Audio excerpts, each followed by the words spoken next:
Hi all. I thought I'd make a quick video about replumbing the Kubota BX25 backhoe from ISO standard, which is basically John Deere, to an SAE standard, which is CAT control. One thing I've noticed is that, well, first of all, I can't run a John Deere control at all. I tried running this thing the way it was, and it just didn't work out for me because I'm used to another way. It's like trying to throw with your opposite hand. It's like trying to fly a cross-controlled airplane. It just doesn't work if you're used to one way or the other. I suppose I could have gotten used to it, but I opted to change them.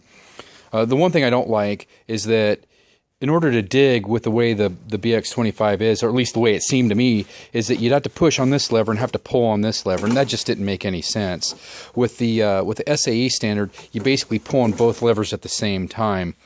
Another thing that I did was that, to me it seems that you should push both these forward to put the outriggers down, but that's not the way it's plumbed. So I changed all this. So I changed the controls to an SAE style controller, which is a CAT, and then these to where when you push it out, the crawls go down, and when you pull them in, they go up. So it's a really pretty simple change here. Let me jump off this deal. I'll show you what we did. And so basically, if you look up there, you can see the only change to go from one to the other, and I didn't know this, and maybe it's self-explanatory for a lot of people, but anyway, I'm sharing, is that these two sticks forward and back are the only valves that need to change to do it. So I was surprised at that. I thought there'd be more plumbing to do it, but if you look there, there's the right stick, and I don't know if you can see the left stick. Maybe you can. But basically, you need to take these orange lines right here in the same way and move them. Well, they are here, but you know, just swap them with the yellows. So the orange were here, and then the yellows were there, and you just swap them. Also, to change the outriggers, you'll notice that all you have to do for that is just to swap,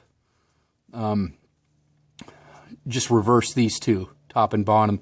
You need to reverse that one and that one, and this one and this one. And now it kind of gets a little hokey here changing these around because they're meant to be where these longer curves are on top. I didn't try to go digging in the backhoe at all here to try to change any of that. I just swapped them right there instead of changing the lines out. One thing I will caution you, the way I did is I disconnected, of course, I just disconnected all the hydraulic lines. You know, I had the outriggers down, I had the bucket down and everything.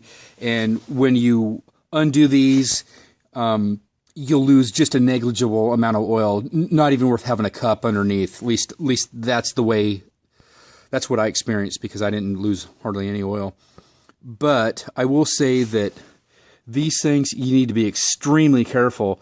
I cross-threaded one. I didn't think I was going to get it back on. I had to like chase it with a good one. I had to remove one of these fittings. This is 18 millimeter. That's 19 millimeter.